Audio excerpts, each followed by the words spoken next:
Eccoci qua, ciao ciao. Dunque ragazzi, oggi una piccola challenge, in realtà non è poi una vera challenge perché è un test di utilizzo e di consumi della Cupra Formentor in modalità elettrica, quindi e-mode, nel tragitto casa-lavoro. Vediamo come si comporta.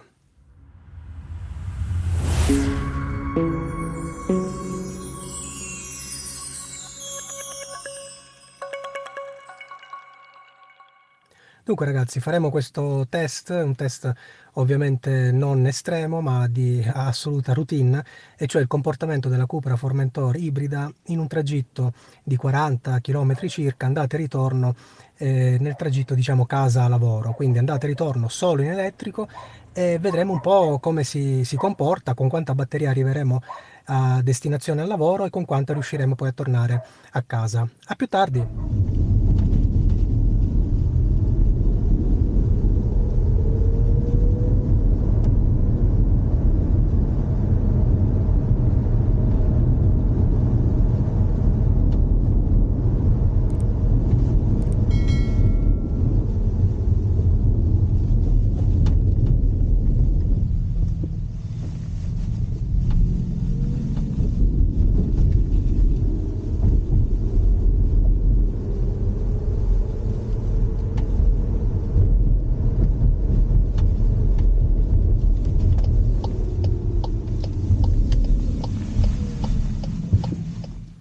Dunque ragazzi, arrivato a destinazione, ovviamente ho dimenticato di farvi vedere la percentuale di partenza, ma adesso andiamo a vedere subito i dati nell'infotainment. Sono partito con l'89% di batteria, naturalmente all'andata, percorso favorevolissimo, nel senso in discesa, addirittura si ricarica qualcosina, quindi il vero test sarà poi al ritorno, tutto in salita, uscendo dalla città.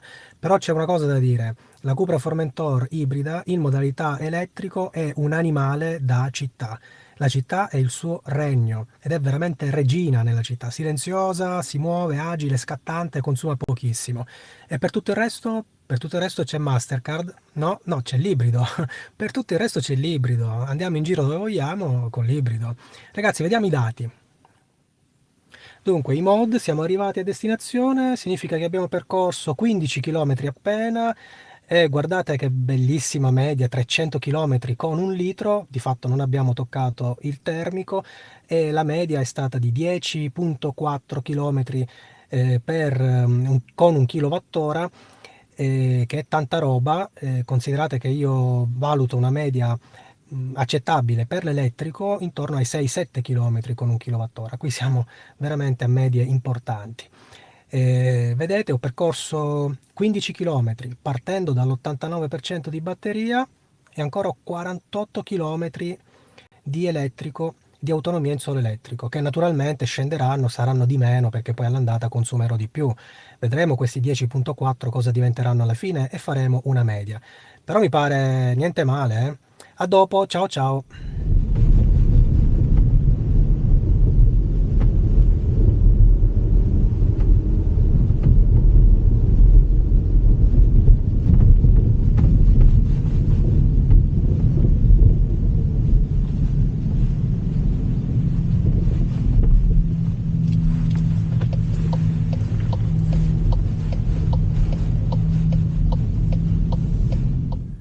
Dunque ragazzi, non sono ancora tornato a casa, sono nel centro storico di Catania, ho dovuto fare una piccola tappa, una sosta. A proposito, sono stato da Nespresso e il nuovo kit master, insomma, ragazzi, una cosa pazzesca. Va bene, a parte questo, vi faccio vedere nell'infotainment non soltanto la questione dei dati, la batteria, eccetera, e poi vedremo effettivamente alla fine, ma una cosa molto molto interessante. Beh, effettivamente, io sono parcheggiato, c'era anche una colonnina nei pressi, quindi avrei potuto fermarmi lì, ma andavo di fretta, quindi non mi interessava ricaricare, poi sarebbe saltato anche tutto il test che stiamo facendo adesso. Ma una cosa interessante che voglio far vedere, strisce blu a Catania, parcheggio Easy Park, non so se voi lo utilizzate, niente più smartphone, direttamente dall'infotainment, quando arrivo vado qui, prendo il mio Easy Park, l'app è già attiva, ma insomma facciamo finta di avere altro attivo, tipo le mappe. Perfetto, andiamo a Easy Park ed ecco qui la mia sosta è in corso e a questo punto io la termino direttamente da qui, così come l'ho fatta partire direttamente dall'infotainment, e cioè praticamente dall'Apple CarPlay, sosta terminata. Va bene, ho terminato la sosta e basta, comodissimo, così quando si arriva si parcheggia direttamente da qui prima di spegnere l'auto, parte la sosta, si chiude, si va via, si arriva, si mette in moto, tac, si stacca il parcheggio col tempo effettivo, quindi si paga il giusto e si va via. A proposito di andare via, piccolo riepilogo prima della partenza per casa, 72% di batteria e dati che ci dicono che cosa rispetto a prima. Vediamo un po', dati di marcia. Beh, ora è 1 chilometro ho fatto, comunque mi dà l'autonomia dei 47 chilometri, ma in realtà insomma ho girato in città. 300 km con 1 litro, vedete già la nostra media sbalorditiva dei 10 e passa chilometri per kilowattora, già è a 7. Ma ho i miei dubbi, vediamo un po' se arrivo. 72%, con quanto arriverò a casa? A dopo e lo scopriremo. Ciao ciao!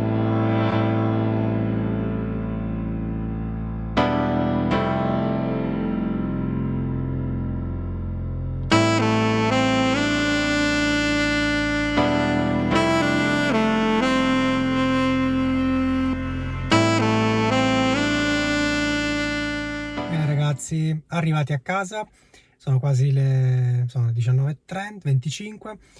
Dunque, vediamo un po' che consumi abbiamo fatto. Ho allungato un pochino perché sono passato da Nespresso e poi niente, tanto traffico a salire, tragitto praticamente quasi tutto urbano, anche l'extraurbano comunque ormai è molto urbano, molto trafficato. È un tragitto veloce di circa 3 km di un raccordo autostradale per uscire da Catania, tutta salita, acceleratore premuto, non si stacca mai e lì la batteria se ne va, direi un 15% per quei 3 km in salita. Infatti è un tratto che io solitamente faccio sempre in ibrido, solo quel pezzo lì. Ma stasera il test era praticamente per solo la batteria. Bene, vediamo cosa è successo, con quanta batteria sono arrivato, oppure se ho dovuto spingere. No. Ecco ragazzi, arrivato a casa con l'11% di batteria. Ero partito con l'89%, quindi significa che insomma abbiamo consumato un 70% di batteria alla fine, 80% di batteria. E quindi tutto sommato bene. Vi segnalo anche una cosa, visto che ci siamo, la vedete qui, zoomiamo, vedete quell'area evidenziata sul navigatore con il bianco e quella poi più scura, ci sono praticamente dei bordi. Se premo ok e riesco a zoomare indietro, perfetto, e vedete quest'area qui è l'area di autonomia con la batteria attuale, naturalmente è molto piccola perché ho poca batteria. Era giusto insomma, per farvi vedere anche questa cosa qua, forse non ne avevamo parlato finora. Ma andiamo all'infotainment. L'infotainment mi segnala 19 km per il ritorno, ho fatto qualche chilometro in più, all'andata erano 15, al ritorno 19, il che praticamente facendo la somma fa 34 km, se non vogliamo arrivare proprio ai 35. Vedete, media chilometrica molto bassa, ci siamo stati veramente tanto traffico, l'ora di punta per tornare a casa. Ma vedete i consumi? Niente con la benzina, praticamente forse è partito l'ibrido per un pochissimo perché ho dato un colpo di kick down con l'acceleratore, ma insomma veramente medie invidiabili, ma la batteria è scesa tantissimo, tantissimo, appena 3,5 km per kilowattora. Naturalmente la colpa è del pezzo di autostrada e il fatto che poi è tutta salita da Catania per uscire fuori nell'Interland etneo pedemontano. E quindi ho 4 km di autonomia, ne avevamo tipo quasi 50 in partenza, quindi insomma in realtà ne abbiamo fatti appunto 35 quasi. Cosa significa facendo la media tra andata e ritorno? Beh, lasciamo stare la benzina perché praticamente non ne abbiamo toccata.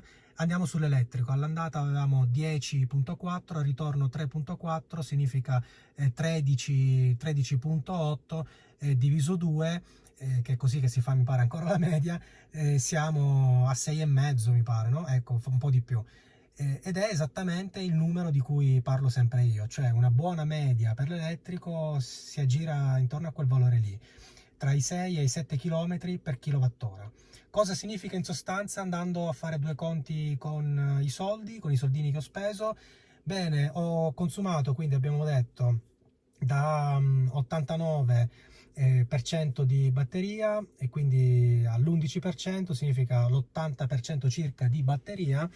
80% di batteria significa adesso io attacco, la macchina partirà subito fino al 20%, che è la soglia che io ho impostato nel mio battery manager, e poi si fermerà e poi ripartirà di notte più tardi per arrivare al 100% domani mattina alle 8. Quindi ricaricherò che cosa? Un 90% di batteria praticamente, e quindi circa 9 kWh. Questi 9 kWh che andrò a ricaricare poi per girare domani costano in termini di bolletta circa 1,80 euro. Nel mio caso un po' meno, perché è una tariffa un po' più bassa al momento. Ma insomma siamo sotto i 2 euro mi pare, no? E con 2 euro abbiamo fatto 35 km in urbano, quasi tutti in urbano. Per fare i 35 km praticamente in coda, in traffico, eccetera, eccetera, cioè insomma molta città e molta coda, con la benzina quanti litri avrei consumato? Col dieselone, insomma io avevo un Alfa Diesel e beh, aspettate che giro la camera così concludo guardandovi. Eh beh sì, eccoci, vi saluto così almeno. Le ultime due conclusioni: io avevo una bella Alfa, un 2004 diesel, facevo i 9 km con un litro, in città era una sofferenza, anche meno, quindi avrei praticamente dovuto mettere adesso, per fare la stessa strada, 8x4 32, beh almeno 4 litri, forse anche di più, di gasolio avrei consumato. 4 litri di gasolio, eh, ora in questo momento significa quasi 10 euro, cioè 10 euro per fare 35 km, per andare insomma al lavoro e tornare, 10 euro. Io non ho spesi neanche due. Beh, sono i conti dell'elettrico. E come dicevo, l'elettrico perfetto per questi spostamenti, per questi viaggi, per questi tragitti. Beh, 35 km con poca autonomia, ma siamo in inverno, ancora 9 gradi. Vi assicuro che nel range ideale della batteria, che significa tra i 20 e i 30 gradi centigradi, se ne fanno veramente di più. E quindi a quel punto i costi sono ancora più a favore dell'elettrico, cioè ci si guadagna ancora di più. Ma in ogni caso, se adesso ho fatto 1,80 euro, 2 euro per fare 35 km, in primavera e in estate con 1,80 euro, 2 euro ne farò 60 di chilometri, cioè tanta roba. D'accordo? Le vostre esperienze magari nei commenti qui sotto nel video, iscrivetevi se vi va, ci vediamo sempre qui sul canale, alla prossima, buona serata e ciao ciao!